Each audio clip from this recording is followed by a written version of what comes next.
আমার বড় আপু ফারজানা দেখতে অনেক সুন্দরী ছিল। আমার আপুর বিয়ের 1 মাস পর দুলাভাই বিদেশ চলে যান। আপুর মনটা তখন খুব খারাপ হয়ে যায়। আমি আপুকে একদিন সুযোগ বুঝে হোটেলে নিয়ে যা করেছিলাম তা শুনলে তোমাদের মাথা ঘুরে যাবে। তাহলে আসল ঘটনাটি শুরু করি। আমি রোহান, 15 বছর বয়স। আমার একমাত্র বড় বোন ফারজানা, বয়স 21 বছর। 2 মাস আগে ফারজানা আপুর বিয়ে হয়েছে। দুলাভাই বিদেশে থাকে। বিয়ে করার জন্য 2 মাস আগে দেশে এসেছে। ফারজানা আপুকে দেখে তার পছন্দ হয়েছে, তাই দেরি না করেই তড়িঘড়ি করে বিয়ে করেছে। আমাদের অর্থনৈতিক অবস্থা খুব বেশি ভালো না।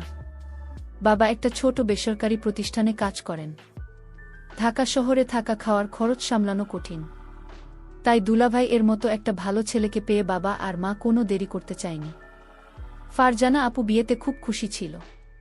কিন্তু দেখতে দেখতে 3 মাস পার হয়ে গেল, আর দুলাভাইয়ের বিদেশ যাওয়ার সময় হয়ে গেল। বিয়ের 2 মাসের মধ্যেই স্বামী বিদেশে চলে যাবে। তাই ফারজানা আপু ভীষণভাবে ভেঙে পড়ল। তাই দুলাভাই সিদ্ধান্ত নিল যে 1 বছর পরেই দুলাভাই দেশে ফিরে আসবে, আর এই 1 বছর ফারজানা আপু তার বাপের বাড়িতে থাকবে। দুলাভাইয়ের বাড়ি ঈশ্বরগঞ্জ জেলাতে।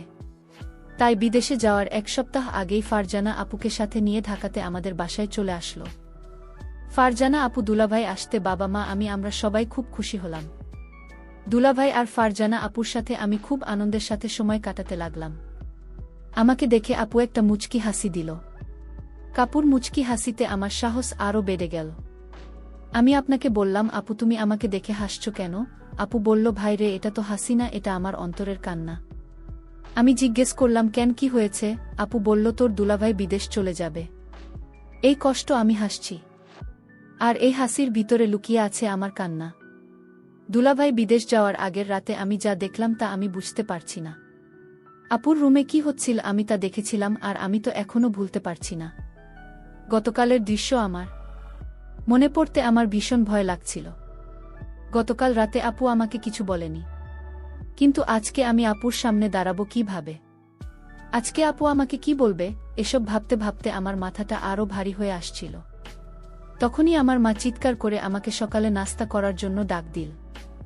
আজকে দুলাভাই বিদেশে চলে যাবে, তাই বাবাও আজ বাড়িতে আছে। আমি আমার রুম থেকে বাইরে এসে দেখি বাবা মা, দুলাভাই আর ফারজানা আপু ডাইনিং টেবিলে বসে আছে। আমি মাথা নিচু করে এগিয়ে গিয়ে নাস্তা করতে বললাম। আমি ভয় করছিলাম যে কখন যেন ফারজানা আপু গতকাল রাতে প্রসঙ্গ তুলে সবার সামনে আমাকে বকা দিবে, কিন্তু তেমন কিছুই হলো না। ফারজানা আপু একদম স্বাভাবিক ছিল। আপুর আচরণ দেখে মনে হচ্ছিল যেন গতকাল রাতে কিছুই হয়নি। আপুর আচরণ দেখে আমি স্বস্তি পেলাম। দুলাভাই বিদেশে চলে গেল। ফারজানা আপু সারাদিন মন খারাপ করে থাকল। সেদিন রাতে প্রায় 12:30টার দিকে আমি আমার রুম থেকে বাইরে এসে দেখি ফারজানা আপুর রুমের জানালা খোলা আর রুমের ভিতরে লাইট জ্বলছে। আমি এগিয়ে গিয়ে আপুর রুমের জানালায় দাঁড়ালাম। জানালার পর্দাটা একটু সরিয়ে দিয়ে দেখলাম আপু বিছানায় বসে বই পড়ছে। আমি জানালায় দাঁড়িয়ে আপুকে দেখলাম। আপনার মনটা ভীষণ খারাপ হয়ে আছে। বই পড়তে পড়তে আপু জানালার দিকে তাকিয়ে দেখল আমি সেখানে দাঁড়িয়ে আছি। আমাকে কিছু না বলে আপু আবার বই পড়তে লাগল। বই পড়তে পড়তে আপু বারবার আমাকে দেখছিল, আর মনে হলো বোন আমার কান্না করছে। আমিও চুপচাপ দাঁড়িয়ে দেখছিলাম। বেশ কিছুক্ষণ পরে আপু বিছানা থেকে নেমে হাতের বইটা টেবিলে রেখে জানালার কাছে আমার সামনে এসে দাঁড়াল। আপু আমার চোখের দিকে তাকিয়ে বলল, কি রে, কিছু বলবি? আমি থতমত খেয়ে বললাম, আপু তুমি ঠিক আছো? আপু সুন্দর একটা হাসি দিয়ে বলল, হ্যাঁ আমি ঠিক আছি। অনেক রাত হয়েছে, এখন রুমে গিয়ে ঘুমিয়ে পড়। আমি বললাম, তুমি কি এখনই ঘুমাবো আপু? আপু বলল, হ্যাঁ, তুইও গিয়ে ঘুমিয়ে পড়। আমি বললাম, আগে তুমি শুয়ে পড় আপু, তারপরে আমি যাচ্ছি। আপু আর কিছু না বলে একটা মুচকি হাসি দিয়ে রুমের লাইট বন্ধ করে বিছানায় শুয়ে পড়ল। আমিও আমার রুমে শুয়ে পড়লাম, কিন্তু কিছুতেই ঘুম আসছিল না। বারবার আপনার কথা মনে আসছিল। আপু দুলাভাই এর জন্য কান্না করছে।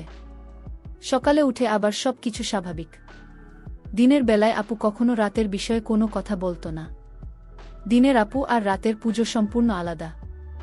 আমিও কখনো দিনের বেলায় রাতের বিষয়ে কথা বলতাম না।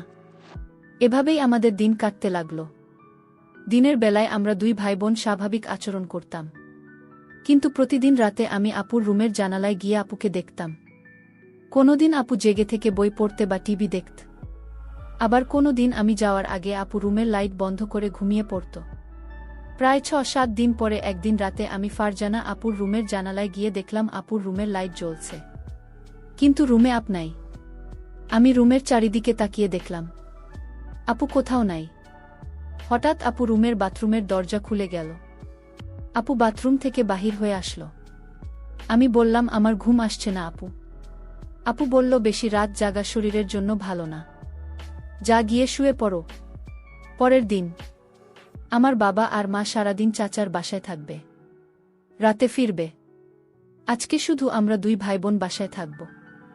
তখনই ফারজানা আপু আমার রুমে এসে বলল, কি করছিস রোহান? আমি বললাম, কিছু না আপু, এমনি বসে আছি। আপু বলল, আজকে কি তোর কোনো কাজ আছে?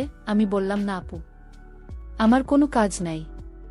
আজকে সারাদিন আমি তোমার সাথে গল্প করব ভেবেছিলাম, যদি তুমি ব্যস্ত না থাকো। আপু বলল, ও আচ্ছা, তাহলে তুই গোসল করে ফ্রেশ হয়ে আমার রুমে আয়। আমি বললাম, ঠিক আছে আপু, আমি গোসল করে তোমার রুমে আসছি। আপু চলে যেতে আমি তাড়াতাড়ি গোসল করে আপুর রুমে গেলাম। আপুর রুমের দরজা খোলা ছিল। আমি আপুর রুমের ভিতরে ঢুকে দেখলাম আপুর রুমে নাই। খেয়াল করলাম আপনি। আমি পাশের রুমে চলে গেলাম, সেখানেও আপু নাই। তাহলে আপু কোথায় গেল? আমার ভীষণ চিন্তা হচ্ছে। হঠাৎ লক্ষ্য করলাম আমার রুমাপর গলার আওয়াজ আসছে, মনে হচ্ছে চিৎকার করছে। আমি অবাক হয়ে গেলাম, কিসের চিৎকার আসছে আমার রুম থেকে। আমি আমার রুমে যেতেই দেখলাম রুম ভিতর থেকে লক করা। আমি জানালার পাশে গেলাম, গিয়ে দেখলাম সেখানেও জানাল করা। আমার মন চাচ্ছে জানালা ভেঙে ঘরে ঢুকে পড়ি। কি হচ্ছে রুমে? আমার বোন এমন চিৎকার করছে কেন? আমি কোনো উপায় না পেয়ে দরজা ভাঙার চেষ্টা করলাম, কিন্তু দরজা কিছুতেই ভাবতে পারছি না। অনেক চেষ্টার পর দরজা ভেঙে ফেললাম। দরজা ভেঙে রুমে ঢোকার সাথে সাথে যা দেখলাম তা দেখে আমার মাথা ঘুরে গেল। একটি ছেলে রুম থেকে জানালা দিয়ে পালিয়ে গেল। তাদের অনেক বুদ্ধি। আমি দেখলাম জানালা দিয়ে যেন পালাতে পারে, সেই জন্য আগে থেকেই প্রস্তুত করে রেখেছে। আমি আপুকে জিজ্ঞেস করলাম, আপু তোমার রুমে কি ছিল? আপু বলল, সেই জবাব কি তোকে দিতে হবে? আমি বললাম, আপু তুমি আমাকে ছোটবেলা থেকে অনেক স্নেহ করো, আর আমি যখন যা বলছি তাই করেছ।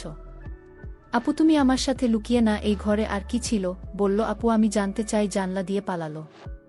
আমার বোন কোনো উত্তর না দিয়ে আমাকে বলল, শোন, তুই আমার কাছে আর যা চাইবে তাই পাবে, কিন্তু তুমি আমাকে অন্য প্রশ্ন করিস না।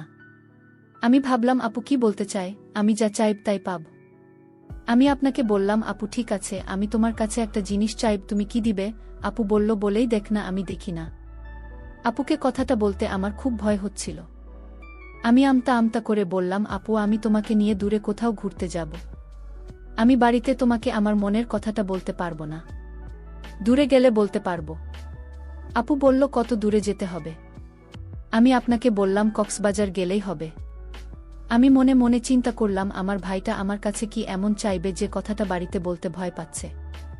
আমি ছোট ভাইয়ের কথায় রাজি হয়ে গেলাম। আমি তোর সাথে ঘুরতে যাব।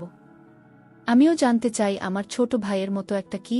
হঠাৎ ছোট ভাই আমাকে ডাক দিয়ে বলল, আপু আমি যে কথা তোমায় বলবো আর আমি তোমার কাছে যা চাইব তা কাউকে বলতে পারবে না, বিষয়টা গোপন রাখতে হবে।